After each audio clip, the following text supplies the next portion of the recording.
Assalamualaikum warahmatullahi wabarakatuh. Pada kesempatan kali ini saya akan mencoba untuk menjabarkan tugas UTS dari isu-isu kontemporer akuntansi manajemen yang dimana memiliki tugas sebagai berikut yang saya dapatkan dari Hebat, yaitu susunlah satu ide penelitian dengan menggunakan metode pitching research.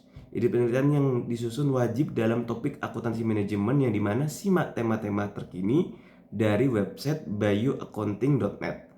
Dan ide penelitian tersebut harus terkait salah satu dari 9 tema call for papers berikut, yang dimana udah disebutkan di bawahnya, yaitu ada institusional, sustainability, financial management, advancing sustainability, risk management, green and climate finance, dan seterusnya. Dari ke-9 tema tersebut, saya mencoba mengambil satu yang menurut saya paham banget, yang sudah saya alami sebelum-sebelumnya ketika di pekerjaan saya juga, yaitu financial management approach.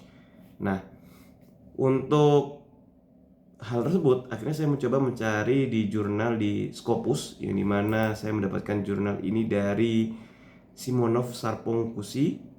Autornya adalah Simonov Sarpongkusi, Himasu Gupta, dan juga Joseph Sarkis, dengan judul jurnal yaitu A Supply Chain Sustainability Innovation Framework and Evaluation Methodology, yang sudah disitasi sebanyak 252 kali. Oke, itu cukup banyak ya. Ini jurnal tahun 2023. Nah, saya mendapatkan beberapa pandangan terkait jurnal tersebut, yaitu yang pertama adalah jurnal ini bertujuan untuk menjawab pertanyaan dasar mengenai kriteria-kriteria apa saja yang dapat digunakan untuk memajukan inovasi berkelanjutan dalam manajemen rantai pasokan pada perusahaan manufaktur.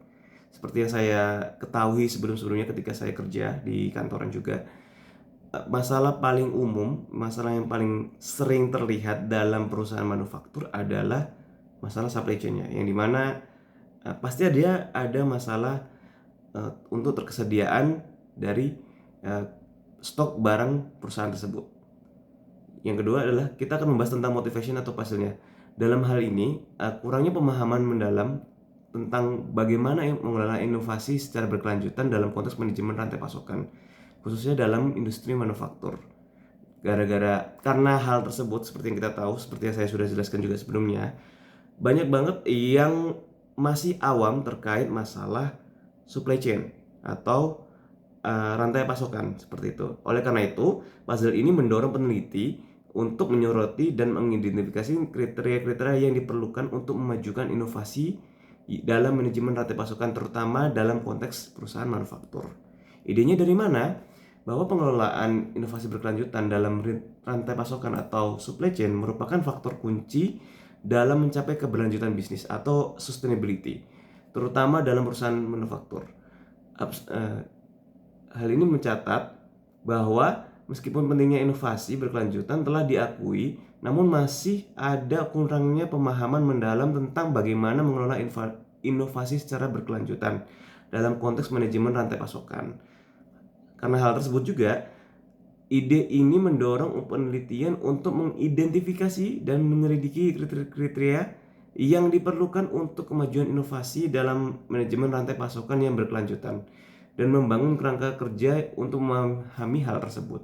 Jadi dengan adanya jurnal ini diharapkan bisa membantu perusahaan-perusahaan, khususnya manufacturer, untuk membuat semacam cheat sheet lah ya, untuk biar dia bisa membuat perusahaannya lebih sustainability, seperti itu. Data yang didapatkan dari sini diasumsikan bahwa data ini didapatkan dari informasi dan data internal seperti data operasional dan juga keuangan. Juga di sini terlihat adalah serta mungkin juga data dari survei dan juga atau wawancara dengan pihak manajer perusahaan, seperti itu. Terus berikutnya adalah alat apa saja yang digunakan.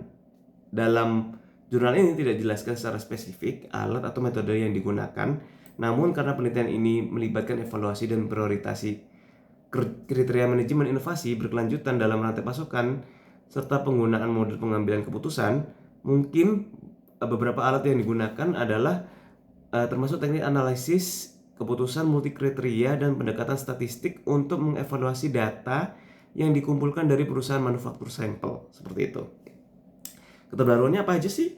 Nah, Kita bisa lihat dari jurnal ini, keterbaruan dari penelitian ini terletak pada pengembangan kerangka kerja kriteria inovasi berkelanjutan untuk memahami dan meningkatkan manajemen rantai pasokan atau supply chain yang berkelanjutan dalam konteks perusahaan manufaktur, sehingga perusahaan manufaktur bisa bekerja lebih sustain dan juga efisien.